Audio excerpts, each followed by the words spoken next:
জয় জনগণতান্ত্রিক বাংলাদেশ জিন্দাবাদ।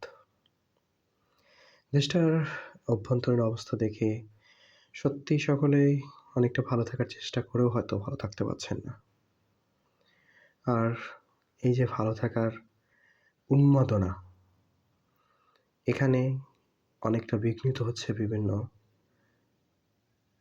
মতাদর্শ নিয়ে, বিভিন্ন রাজনৈতিক আলোচনা নিয়ে, বিভিন্ন প্রেক্ষাপট নিয়ে। গত ২ দিন আগেই বিদেশি ২ কুকুর, ২ মোড়ল একসাথে বসেছে। আর অমনি আমাদের দেশের বাকি সব কুকুর ঘেউ ঘেউ করা শুরু করেছে। যে যার মতো করে নিজেদের আধিপত্য বিস্তার কেন্দ্রিক যুক্তি উপস্থাপন করার চেষ্টা করছে। যে ২ জন কুকুর একসাথে বসেছিল তারা ২ জনেই এদেশের ভালো চায় কিনা আমার সন্দেহ আছে। বস্তুত তারা আমাদের ২ জনেই শত্রু, আমি মনে করি। আর তাদের বক্তব্য কেন্দ্রিক, তাদের কথা নিয়ে এই দেশে তো শুরু হয়েছে আবার আরেক ধরনের রাজনৈতিক প্রেক্ষাপট। তাদের বক্তব্য একদল নিজের মতো করে বানাতে চাচ্ছে, আরেকদল সেটাকে প্রতিহত করার চেষ্টা করছে এবং এরই সাথে বর্তমান সময়ের যে অন্তর্বর্তী সরকারের উপদেষ্টা, তারাও সেটাকে বিভিন্নভাবে নিজেদের যুক্তি প্রমাণ করার চেষ্টা করছে। আসলে ব্যাপারটা নিয়ে একটু জল ঘোলা হচ্ছে, এটা বড় কথা নয়। তবে মজা হচ্ছে যে এখানে আগে গ্রামে শুনতাম যে একটা শিয়াল হুক্কা হাওয়া করলে আর সকল শিয়ালই হুক্কা হওয়া শুরু করে। বর্তমান প্রেক্ষাপটটা মানে এখন সব শিয়ালের দখলে। শিয়াল, শকুন, কুকুর মানে এরাই সমাজের সবচাইতে গুরুত্বপূর্ণ প্রাণী। মানুষ নিকৃষ্ট জনপদ। এই সমাজে মানুষের কোনো অস্তিত্ব নেই। মানুষের জীবনের নিরাপত্তা নেই। মানুষের জীবনের সঠিকভাবে বেঁচে থাকার অধিকার নেই। প্রতিদিন ডেভিল হান্ট নামে মানুষ শিকার হচ্ছে।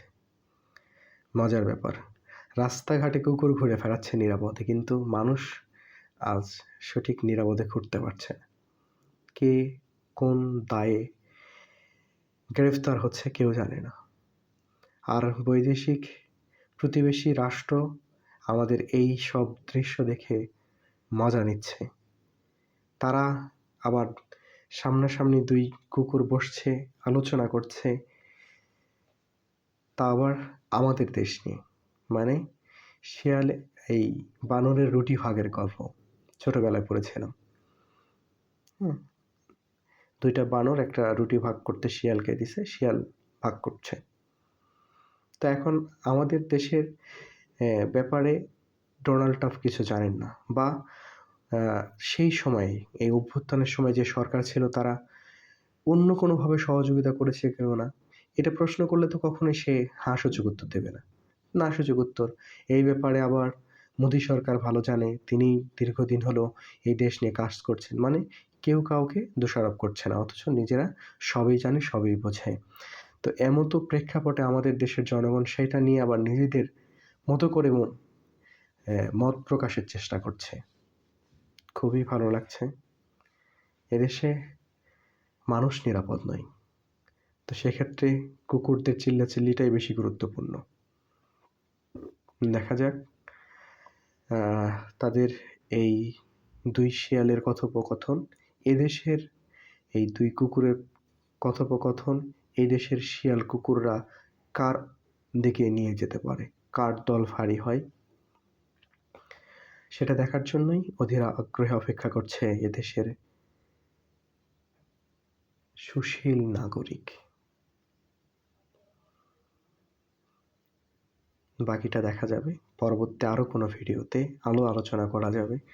আসলে এই কথাগুলো বলতেও ভয় হয় যে কখন যেন আমার কথার হিতে বিপরীত হয়। যদিও আমি কথাগুলো বলছি একান্তই মনের একটা খোরাক, মানে কথাগুলো ভাবনায় আসে, তো কারোর সাথে শেয়ার বা কারো তো মুখে বলা বর্তমান সময়ে খুবই দুরূহ। আপনি কথাগুলো বলতে গেলে আপনাকে নির্ঘাত জেলে যেতে হবে।